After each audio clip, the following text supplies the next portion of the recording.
What's going on, guys? It's your boy, the Mana Shark here, and today we're going to be cracking open an Ultimate Masters box. I bought this box to actually be drafting with friends, and it never quite happened, and I got a little impatient, and I was like, you know what, I'm just going to crack it open for the channel, see what I can get, maybe get some good trade fodder to complete my modern deck. So yeah, let's get right into it.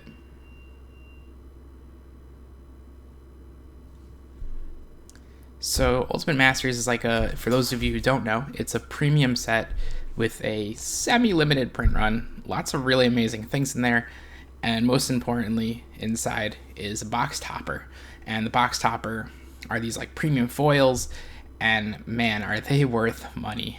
Oh, this is a pain in the butt. Let's peel this right back. Okay, there. Yeah. No, yep. Snug. Okay. So now our display set up. This is our baby right here. And we're going to start with Liliana. Bust this lady open.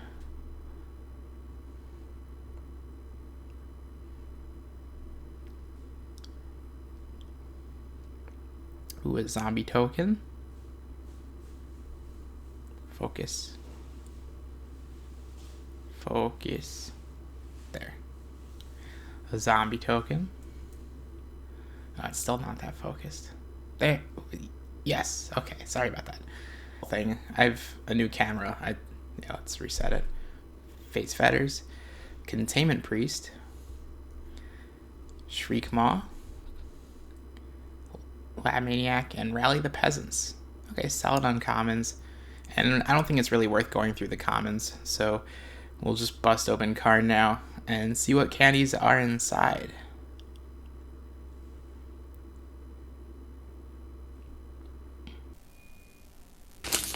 Still have no idea how to use my camera, so I'm hoping this comes out looking good. An Elemental, an Eel Umbra,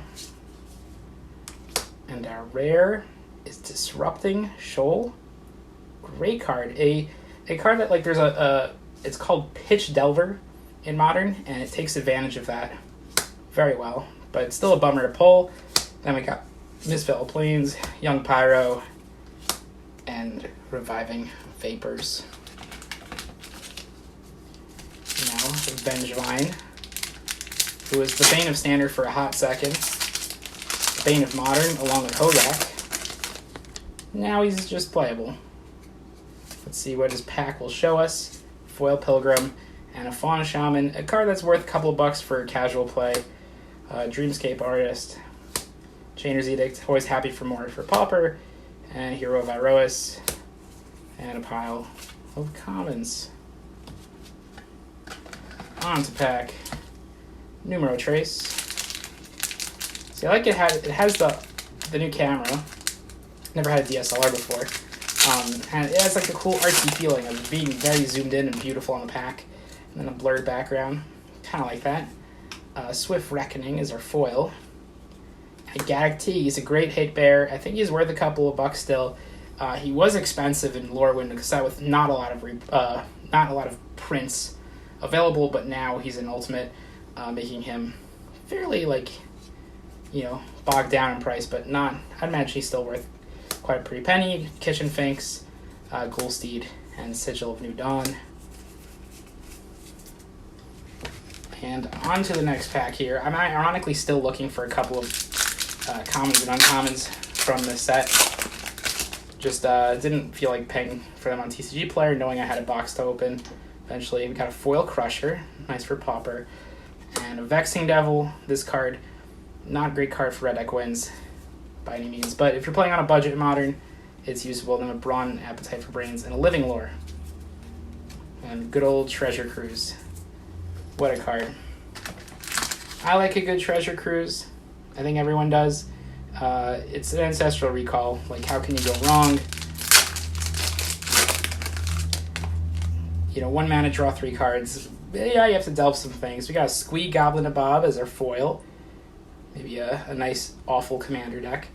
Dig Through Time. I've cast a lot of these in Standard. Missed that card. Rise from the Tides. Great card in Limited. Baron Scourge. Nice 3 mana, 3/3 haste. And Unburial Rites, a great card for casual. It's in my cube. It does really well there. And for Commander. It's a clunkier card. It did form Standard a lot.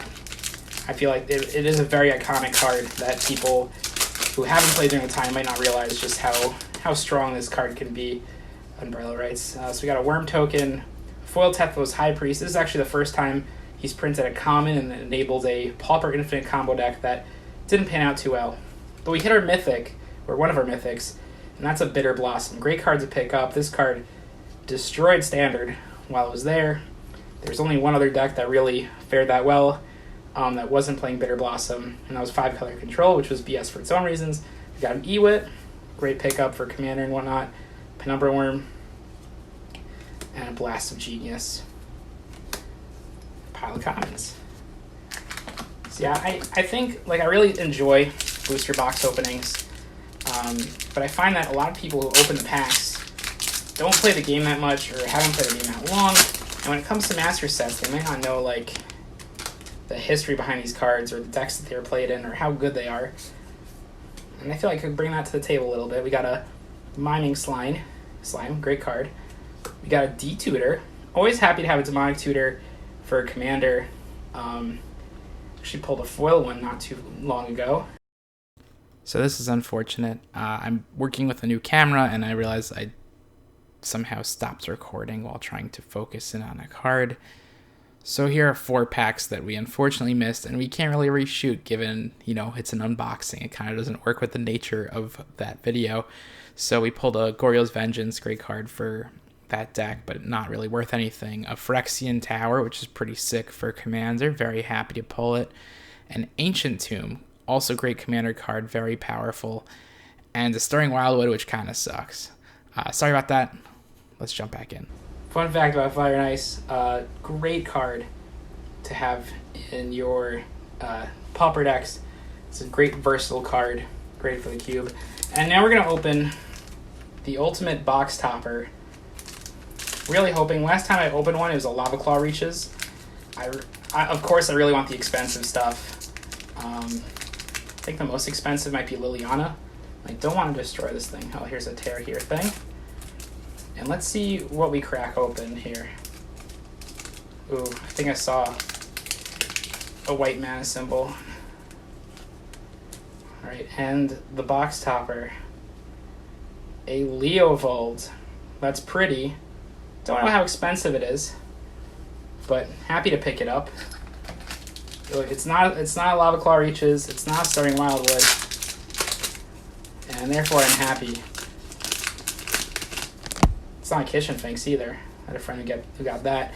Elemental Token, Foil Adept, and a Life from the Loam, fantastic card for so many formats. I played in my Muldrotha deck. You have Spider Spawning. That card, if you ever draft it, it's amazing. And Conflagrate for those dredge decks.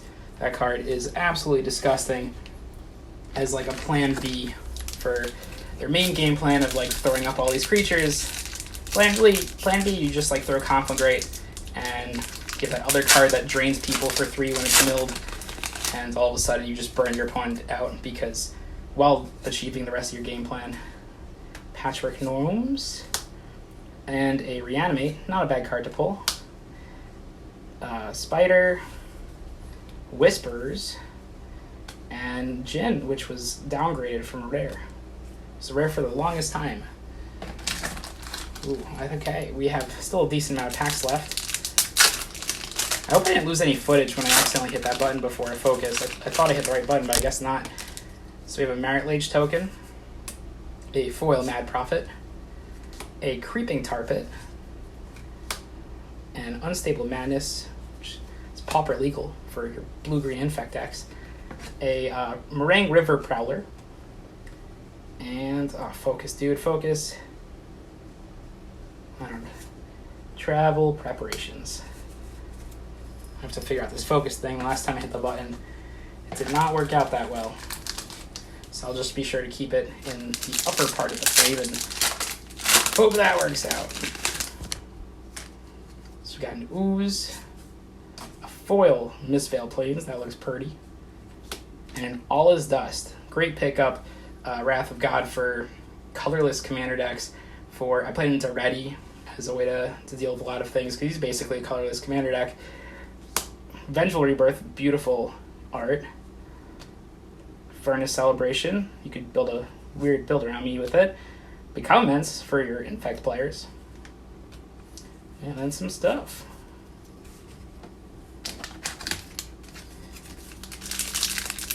On to the next pack here.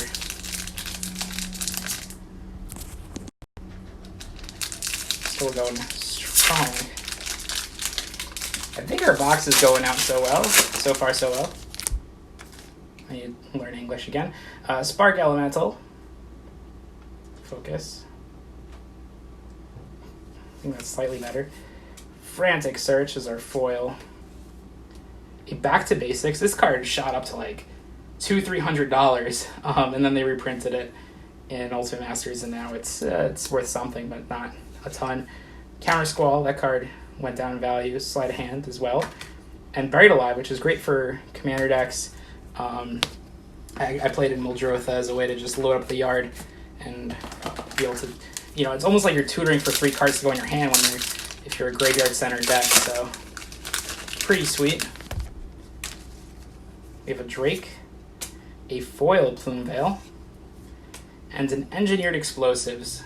Great pickup, very modern playable, and just a way to like really destroy the board in any color combination. You just need a couple of colors to make it decent, like probably 3 color decks or more, or just 2 color and access to a 3rd color. So we have Feed Hunter as our uncommon, Magma, which was downgraded from rare, and Golgari Charm, which is a decent sideboard card for modern.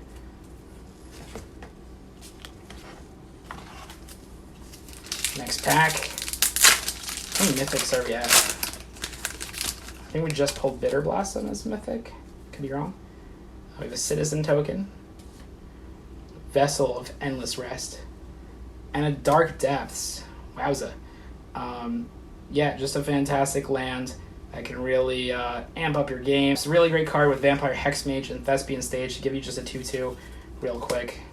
Ancestors Chosen, Hero of Iroas, and Devoted Druid. Devoted Druid being a key part in some combo decks involving Devoted Druid and Vizier of something. It's a white uncommon, and it gives you infinite mana, and from there you eventually like find a Walking Ballista and shoot your opponent. Foil Elder, a Magus of the Bazaar, and Stream of Consciousness, Grave Strength, and Rolling Temblor. Yeah. So that was a bit of a dud. Magus of the Bazaar is like absolute bulk. We're down to 3 packs here, and so far we don't have. Is All's Dust? No, that's a rare. So we have 2 mythics, I believe, and Leovold, but we're due for 1 more mythic. So hopefully we pull it here. Got an Ooze, Foil Rebirth, Seize the Day. That is absolute bulk, but you could use it in Commander and stuff. A Majoring Network, a Wild Hunger, and Artisan. Decent card for Commander. Played it in a couple of my decks, and it also works well in. I played in my Peasant Cube. I'll definitely show that if you guys are interested. It's a common and uncommon only cube. It's like the best of all draft formats for the most part. We have a Homunculus Token, a Lion Eye Mystics, and a Rune Halo. This card was so expensive before the reprint. Another card from one of the Lorwyn sets. I think might have been just Shadowmoor.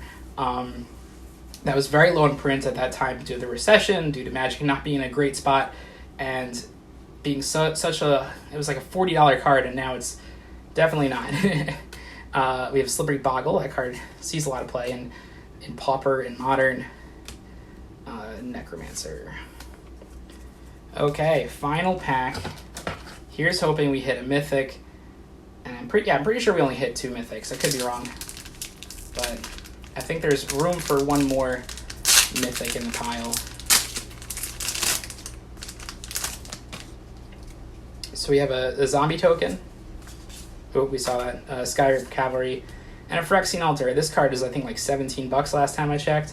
Great pickup, great for commander of a Heap Doll, Boneyard Worm, and a Phalanx Leader. I play this in Green-White Heroic actually a lot in Standard.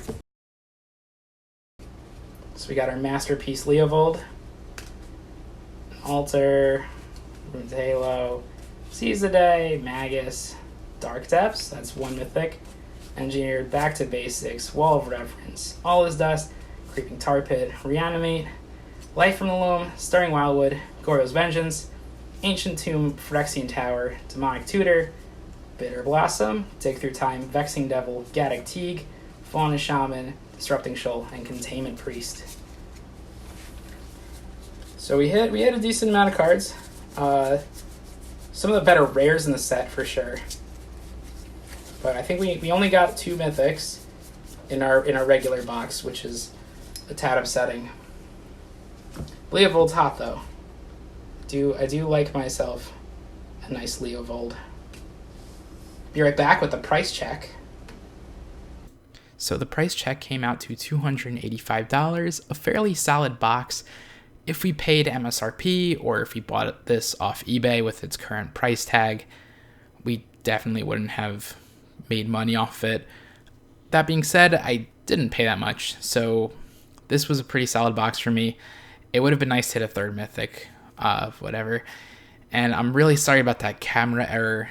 I'll be sure that doesn't happen again. Still figuring out the whole DSLR thing, but very excited to use it for more videos. Be sure to drop a like and subscribe to the channel for more Magic the Gathering videos. And I'm looking forward to putting out more content and stepping in a new direction. This is Mana Shark,